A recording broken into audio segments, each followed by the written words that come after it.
Honestly, I don't think Singaporeans and Malaysians and Indonesians care that much about what the national food is. Until a country claims one as their own, that's when we get passionate about it because we feel like it's stolen. It's something that might be stolen from us. You might think food brings people together, but on the internet, it has at times led to heated debates. Food disputes are most intense between close neighbors like Singapore and Malaysia, or China and South Korea. And we're not just talking about who can claim dishes like chili crab or bibimbap. Countries are also arguing over who came up with the food markets known as hawker centers. And the dispute over the so called king of tropical fruits, durian, has even involved the United Nations. I'm Mariko in Singapore, and this is Asia Pacific from the BBC World Service. Twice a week, we bring you Asia Pacific stories unpacked by those who know them best. And today I have Asia Pacific's very own Derek Tsai representing Singapore and also Rachel Lee representing South Korea.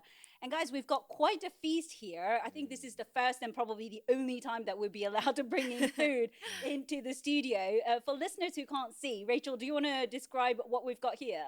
Right. So I was asked to bring Korean food, and I thought maybe I could bring Korean barbecue, but then like look at this table. I can't bring Korean barbecue, so I just compromised with these two dishes. So this is kimchi. Right. So this is. Can you smell it? Yeah, I love kimchi. I love the smell. Do you like the smell, though? Yeah, I do. I do love the smell. Do You you don't- actually love the I smell? do actually love the smell. Do you know what does This it is like smell like? the to you? best hangover cure. What? Really?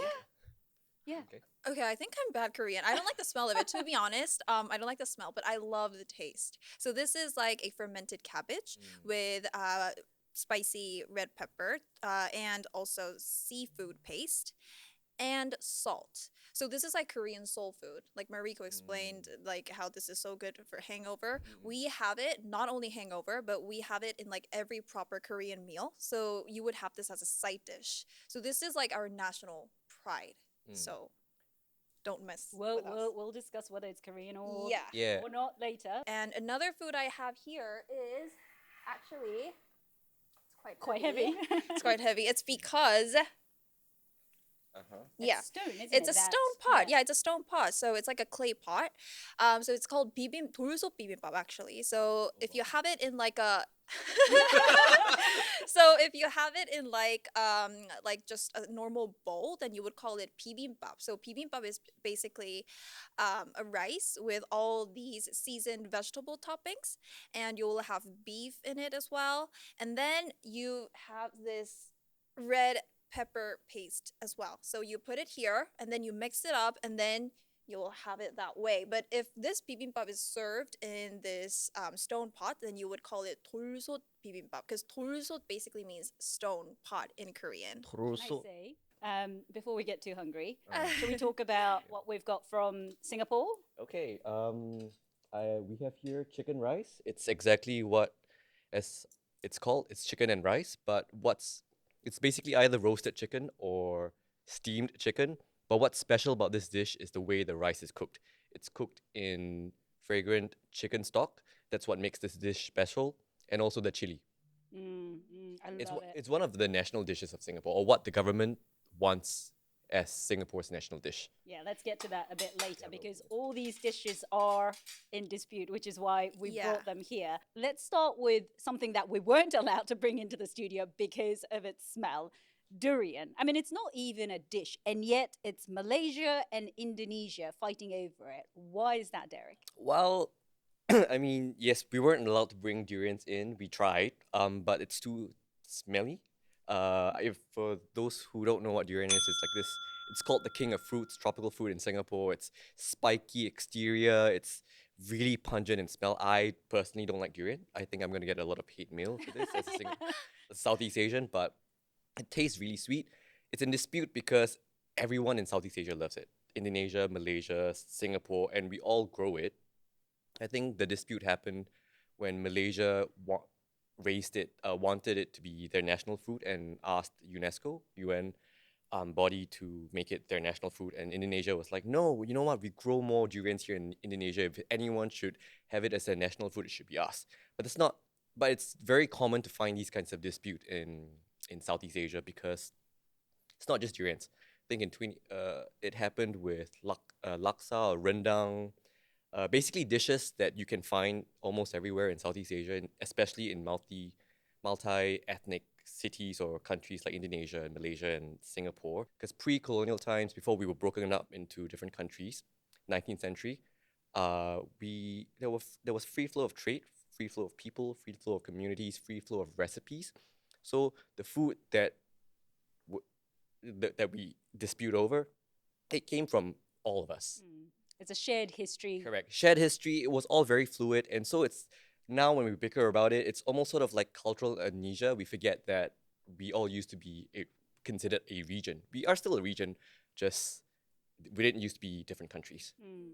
And I guess that kind of shared history is similar in East Asia, Northeast Asia. So I'm thinking China, South Korea, and Japan with some shared history, obviously a lot longer time ago. But when it comes to kimchi, to me, that's very Korean. So I was quite surprised to learn that China is also claiming it as its own. Why is that, Rachel? Well, I mean, I'm Korean, so let me just be as neutral as possible. Yeah, Impartiality. yeah, I'm gonna try. I'm gonna try. Right. So this all started. So Koreans also think. I mean, it's so clear to Koreans that this is Korean food. But then, like some Chinese started to argue that kimchi is one of their pao cai. So pao cai is a Sichuanese pickle. So it's another fermented vegetable from China.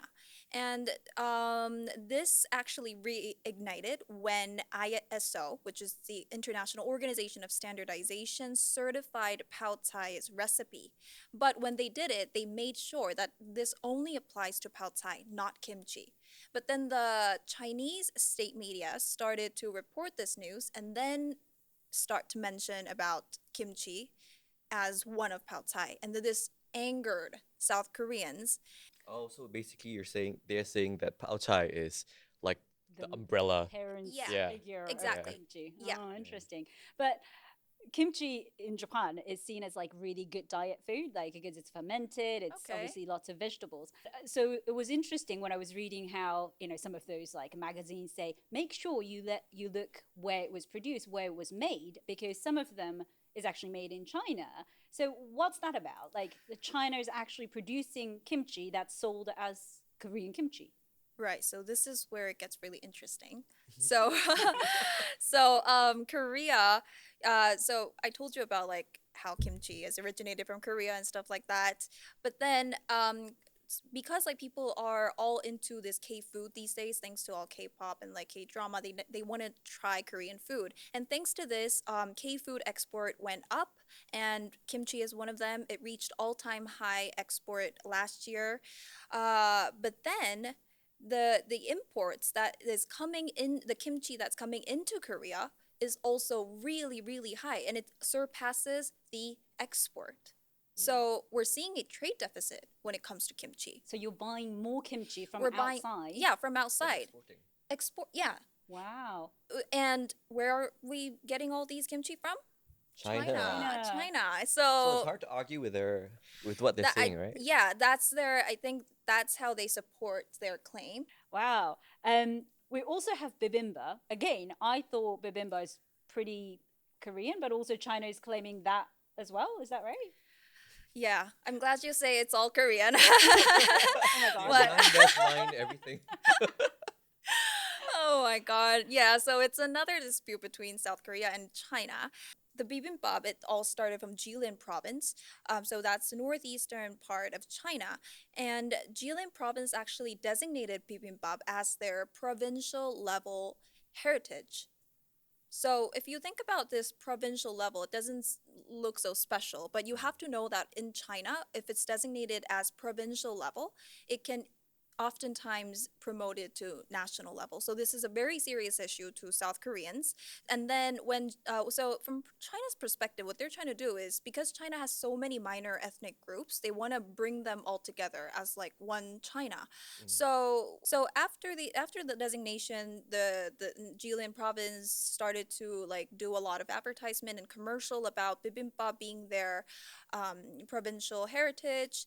And Koreans are just worrying about this because, like, people outside from China or Korea, if they see this advertisement, they're going to get confused whether bibimbap, which is today well known as Korean food, is it actually Korean or China? It almost feels like it's all about not just history but also branding and how a Yeah, country is promoting a dish as its own. Can I exactly. just say, I mean, Japan has taken so many other countries' dishes.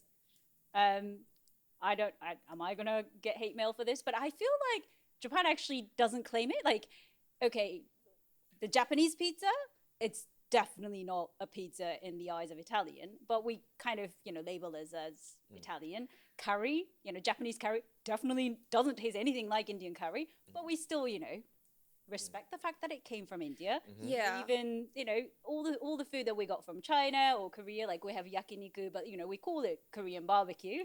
Chinese food is Chinese food. So, at Yeah, least we haven't got into I a was huge quite dispute. fascinated about listening to this the ramen history. That's northeast. Yeah. It's actually from China?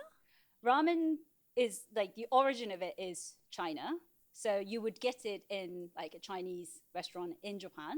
But because like a Wow. traditional Chinese restaurant will be quite expensive. So, I would go with my grandparents and my parents when they're paying for it, we would go. But, as a student or as a young worker, you wouldn't be able to afford a proper Chinese restaurant.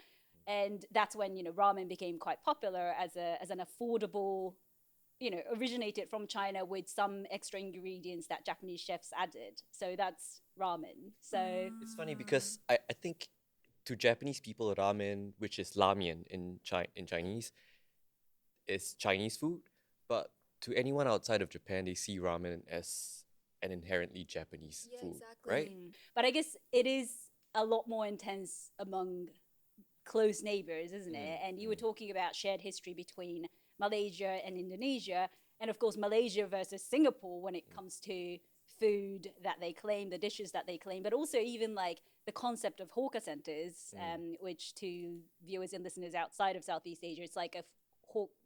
How do you describe it? Food markets, food court, Like a but food It's stall. yeah. So hawkers are everywhere, right? Hawkers have tradition like before when you're hawking on the street, you're selling food on the street. You have food carts. This happened like in the 18th, 19th century, and then Singapore decided to regulate them because it's unhygienic for them to just sell food on the street. So they put them in a center. So that became a hawker center. But you still get hawkers everywhere. If you've been to Bangkok, people sell chicken rice. People sell yes, chicken rice is found in Thailand as well. Um, on the streets, you go to Malaysia, you see people selling food on the streets. Those are hawkers, but they're not put in centers like Singapore because of the way Singapore operates. We like rules. We like people like in the confined space. ABC of how clean each hawker is. Correct. Yeah, It's yeah, that's very how Singapore Singapore. operates. Yeah. Yeah. Singapore also, I think the government wants or has said that the chicken rice or chili crab should be one of the national dishes.